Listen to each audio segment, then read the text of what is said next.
بات انجینئر صاحب یہ ہونی چاہیے کہ قرآن اور اہل بیت کو لے کے کون چل رہا ہے، ان فرقوں کے اندر رہتے ہوئے حسینی کون ہے، یزیدی کون ہے، اصل مارے گا یہ۔ السلام علیکم ورحمۃ اللہ وبرکاتہ۔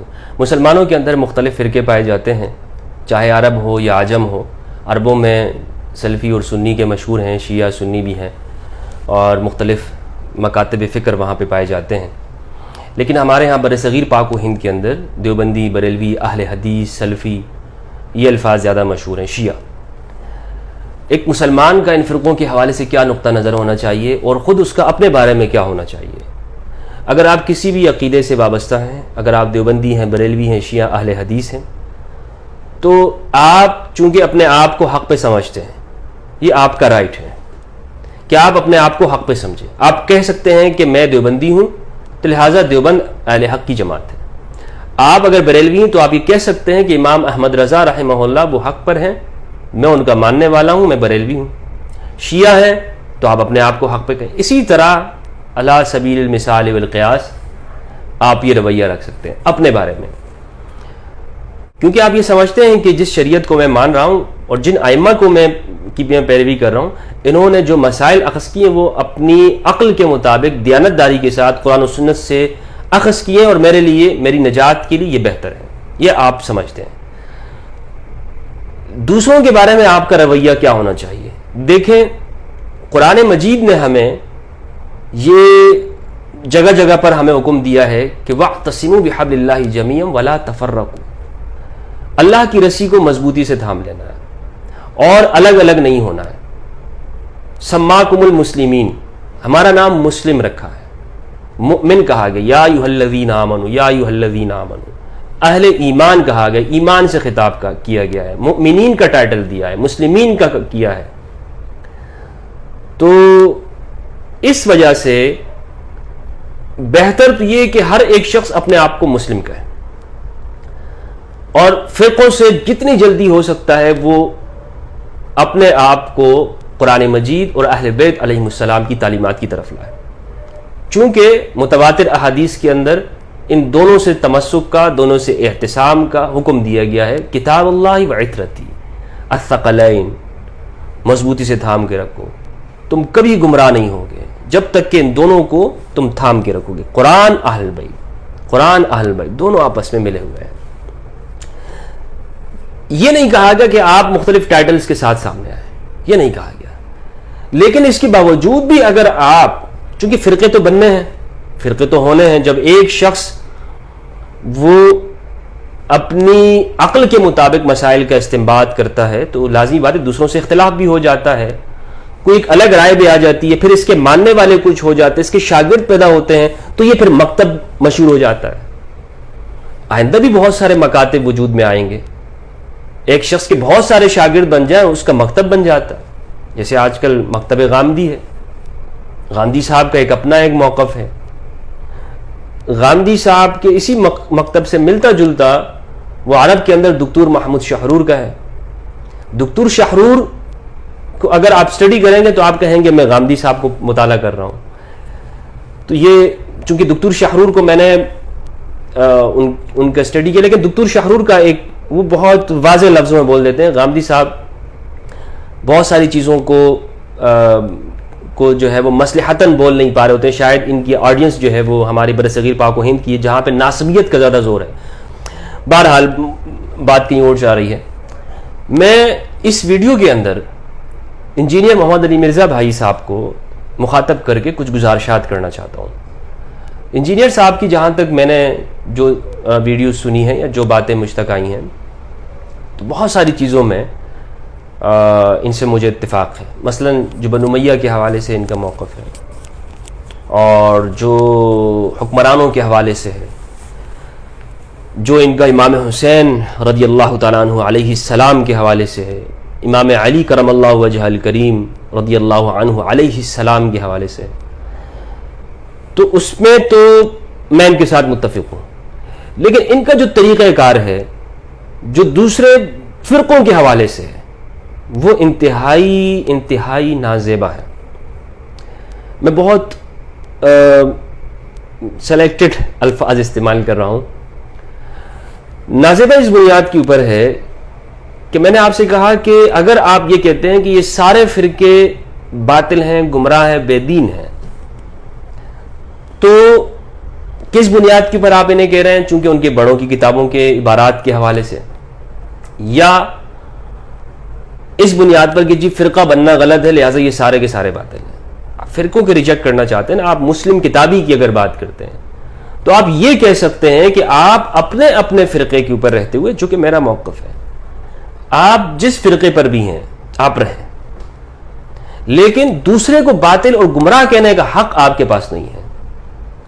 آپ دیوبندی، آپ بریلوی کو بدعتی کہنے کا حق آپ کے پاس نہیں ہے، گمراہ، جہنمی، واجب القتل. یا اگر آپ سنی ہے تو شیعہ کے بارے میں یہ کہیں کہ یہ رافضی واجب القتل ہے، یہ آپ کو حق نہیں ہے. امام ابن القیم نے کتاب لکھی ہے اعلام الموقعین، اس کے اندر انہوں نے بہت ساری مثالیں لکھی ہیں.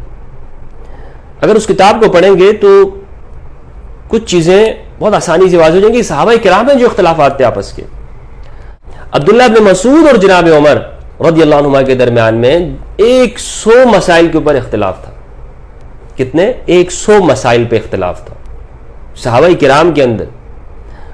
حضرت عائشہ اور دیگر صحابہ کے درمیان میں اختلاف پایا جاتا تھا کہ پروردگار کے حبیب صلی اللہ علیہ وآلہ وسلم نے اللہ رب العزت کا دیدار کیا یا نہیں کیا. اختلاف پایا جاتا تھا. تو یہ کیا چھوٹا اختلاف ہے؟ ایک پہ اس بات ہے اور دوسرے میں انکار ہے.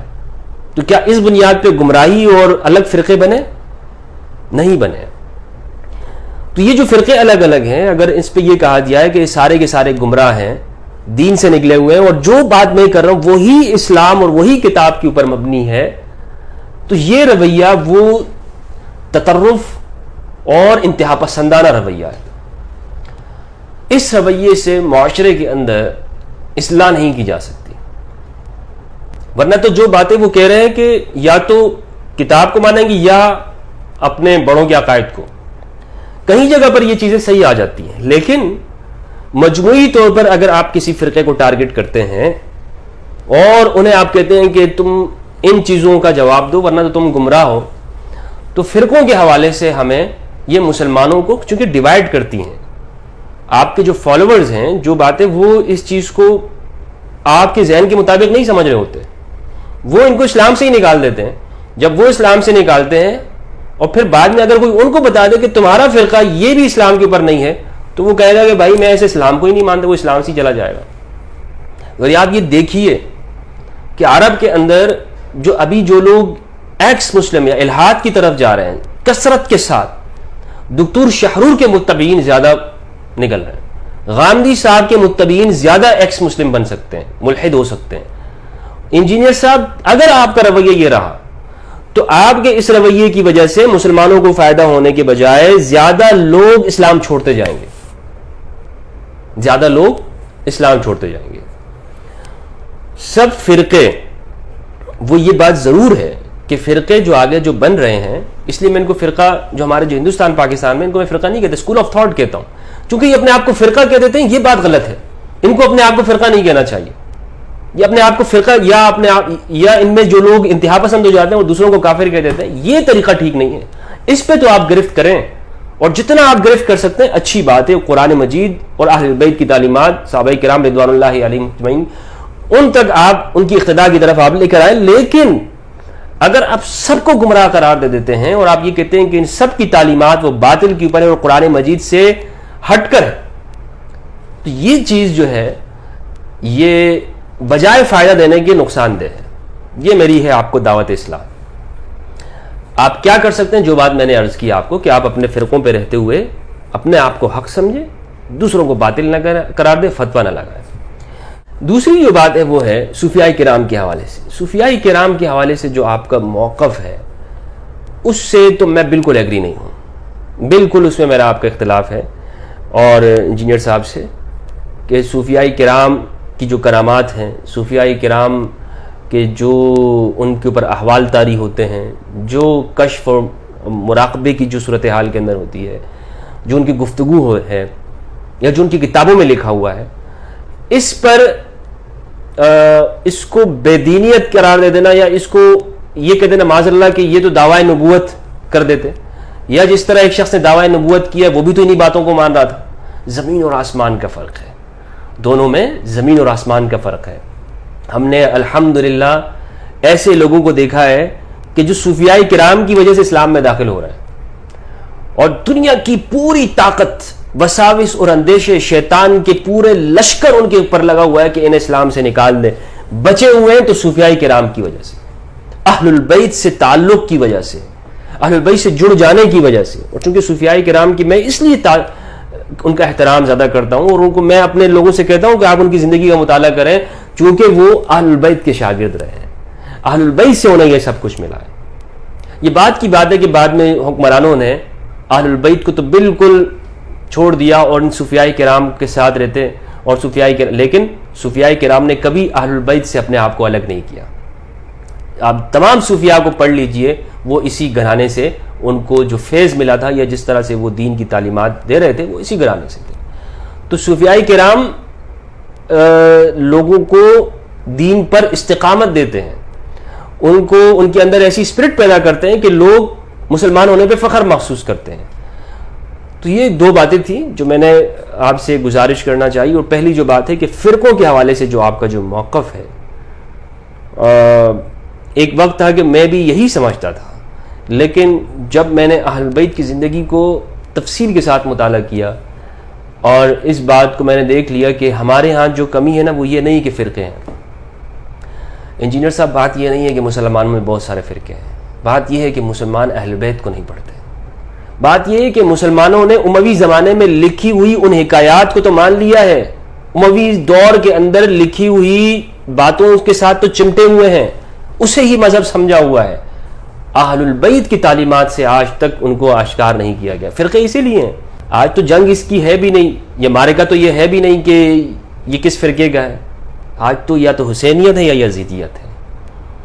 میں نے ایسے بے تحاشا دیوبندیوں کو دیکھا ہے کہ جو ناصبی نہیں ہیں, جو حسینی ہیں. میں نے ایسے لوگوں کو دیکھا ہے کہ جو اپنے آپ کو صوفی کہتے تھے لیکن وہ ناصبی ہیں.